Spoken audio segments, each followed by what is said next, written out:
Il y a une semaine, près de la frontière avec le Panama, dans le nord-ouest de la Colombie, l'arrestation du narcotrafiquant le plus puissant du pays, Dairo Antonio Usuga, dit Otoniel. Bogota saluait alors une victoire de l'état de droit. Pourtant, après 5 décennies de guerre anti-drogue, cette capture, soulignent les experts, n'annonce en rien la chute de l'empire de la drogue. La Colombie, premier exportateur mondial de cocaïne. La capture d'Otoniel ne changera rien au problème du trafic de drogue.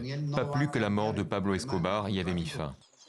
Le trafic aux mains de nombreux gangs bat son plein et la coca reste par ailleurs la culture la plus profitable du pays. C'est ainsi qu'à Tibú, à la frontière avec le Venezuela, une poignée de cultivateurs armés de bâtons se sont rappelés au bon souvenir des autorités en séquestrant 180 soldats venus détruire leurs plans illicites. La politique s'est intensifiée depuis 2018. 3 jours à peine après la capture du baron de la drogue, l'avertissement présidentiel n'a pas tardé.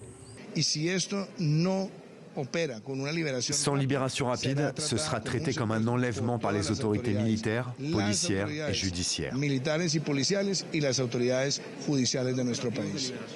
48 heures plus tard, et après l'intervention de médiateurs, les soldats ont finalement pu quitter les lieux. Nous leur avons juste demandé de nous aider pour que le gouvernement nous écoute et nous donne des projets s'ils veulent continuer à éradiquer la coca. Il y a des soldats qui nous disent « Les gars, vous avez raison ». En 2016, le gouvernement avait promis d'indemniser les cultivateurs qui détruiraient volontairement leurs plants de coca pour passer à une agriculture légale.